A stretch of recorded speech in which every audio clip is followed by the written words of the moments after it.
Salut! Et bonne année 2020. Aujourd'hui, on va faire une vidéo qui nous titille depuis plus de 2 ans maintenant. Et ça va être l'affinage de cet acier de bas fourneau qu'on a obtenu il y a 2 ans maintenant.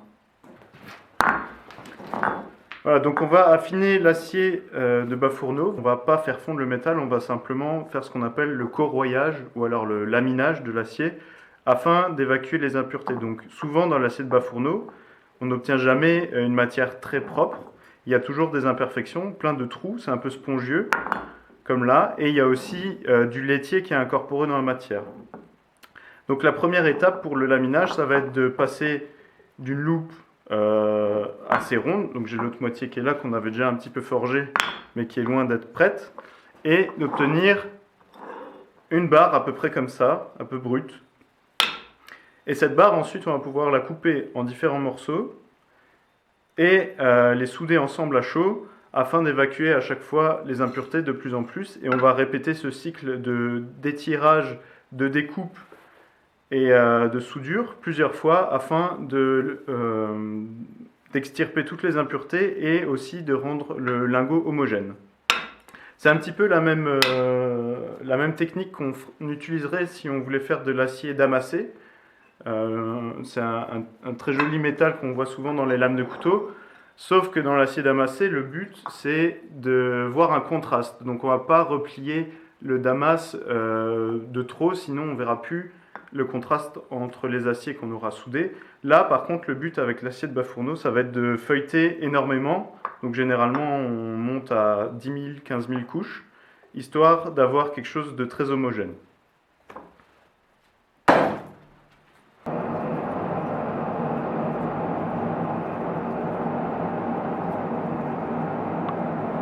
Alors, comme il faut faire sortir les impuretés et qu'on va chauffer à température de soudure, on va mettre sur le métal un petit peu de borax. C'est un fondant qui va aider à souder les différentes parties du métal et à évacuer à la même occasion les impuretés. Alors, donc là, on commence à être assez chaud pour l'appliquer.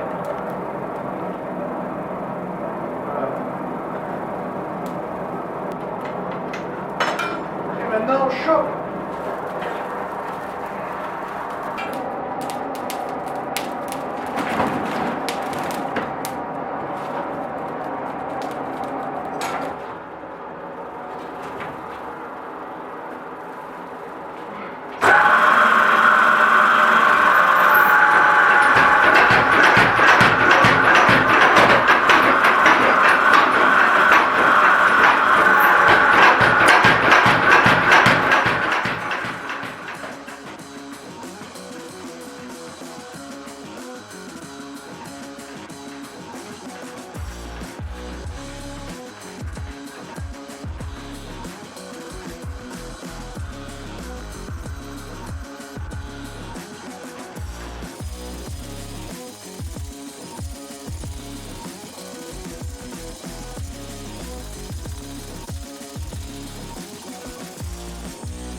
donc la première moitié de la loupe est étirée. Je vais pas étirer la deuxième moitié parce que j'ai largement assez de matière avec cette première barre qui vient d'une loupe de la même semaine de réduction de l'an dernier que je n'avais pas filmé. Mais je l'ai faite à la même taille que celle-là, donc je vais pouvoir faire une trousse avec. Donc vous voyez maintenant, la barre a gardé quand même beaucoup de défauts, donc il y a des fissures, il y a beaucoup d'oxydation en surface, il y a encore du laitier. L'autre c'est pareil, il y a des fissures et tout, mais tout ça c'est normal et ça va disparaître au fur et à mesure du processus d'affinage. Donc ce que je vais faire maintenant, c'est que je vais décalaminer à la meuleuse les surfaces. Je vais mesurer de quoi faire une trousse de taille raisonnable pour pouvoir la forger au pilon facilement. Et je vais du coup pointer chaque plaquette entre elles pour que ça se tienne facilement, avec aussi un manche pour faciliter la manipulation de la trousse au pilon.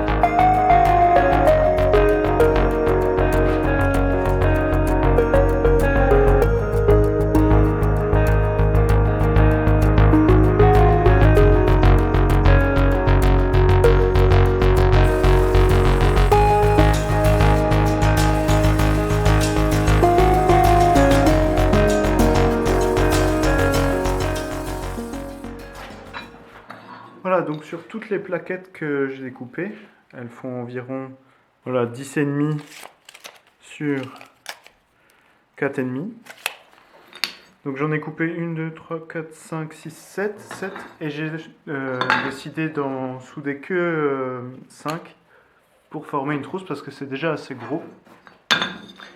Et avec l'autre demi-loupe, je pourrais faire plus de plaquettes et avoir une deuxième trousse que j'affinerai de la même façon, que je vais filmer forcément.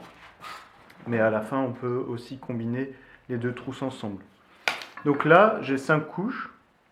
C'est mon nombre de couches initial pour calculer les couches théoriques que je vais avoir à chaque repli. Donc là, si je soude et que j'étire, que je coupe en deux, que je replie et que je ressoude, comme un petit peu de la pâte feuilletée au final, je vais obtenir 5 x 2, 10. Et c'est exponentiel. Donc si j'étire à nouveau et que je soude, je vais avoir donc 10 x 2, 20, 40, 80, etc. etc. C'est exponentiel. Donc au début c'est lent, mais plus on avance dans le processus d'affinage, plus le nombre de couches est important. Et à la fin, si on fait 1000 x 2, on obtient 2000, 4000, 8000 et 16000. Moi je pense que je vais essayer de viser quelque chose aux alentours de entre 10 000 et 15 000, on verra sur quoi je tombe. Mais je ne vais pas seulement le couper en deux, je vais pouvoir l'étirer assez long et à nouveau faire 4 morceaux ou 5, ça dépendra de la longueur que j'arrive à avoir après avoir étiré la matière. Mais du coup, j'aurai pas des multiples de 2, enfin des puissances de 2, j'aurai des multiples de 3 ou de 4. Voilà. Donc maintenant, je vais chauffer, appliquer du borax, souder et étirer la matière.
Voilà donc le résultat après la première soudure et premier étirage. On voit il y a toujours des défauts, mais c'est nettement plus clean que les petites plaquettes de départ. Donc c'est pour ça, à chaque fois qu'on va replier, on va à chaque fois nettoyer la matière, ôter les petites imperfections et obtenir quelque chose de plus en plus propre, mais surtout plus homogène.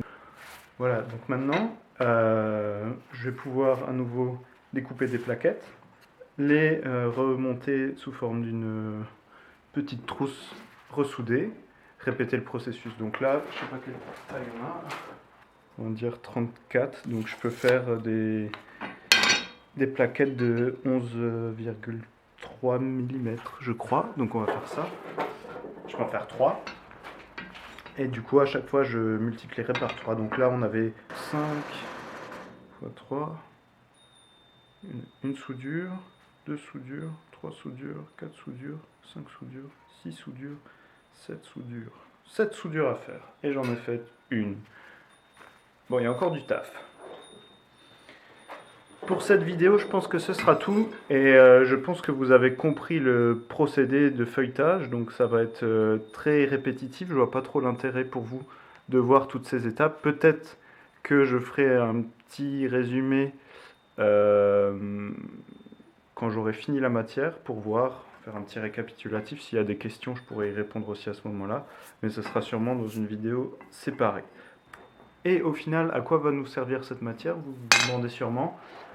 C'est de l'acier qui est très carburé, donc il peut potentiellement servir à faire des outils, des objets tranchants, et moi personnellement j'aimerais bien forger une petite lame dedans, soit un couteau, soit peut-être un petit peu plus grand. Et sinon, on va sûrement faire une belle hache avec un tranchant rapporté en acier de Bafouneau, ça sera pas mal. Voilà, j'espère que cette petite vidéo vous aura plu. Si vous avez des questions, n'hésitez pas à laisser un commentaire. Si vous avez aimé la vidéo, laissez un petit pouce en l'air. Abonnez-vous surtout parce qu'il y a plein de gens qui regardent la chaîne qui ne sont pas abonnés. Pour vous, ça ne vous coûte pas grand-chose et pour moi, c'est plutôt gratifiant de voir que les vidéos vous plaisent et que vous voulez en voir plus. Allez, ciao! Bon bah merci d'avoir regardé la vidéo. Et puis pendant que mon collègue il soude, moi je vais aller meuler. Allez, ciao! Prochaine soudure est prête. Et je remets un coup sur le... je suis pas sûr que c'est une bonne idée, non? Ne regardez pas.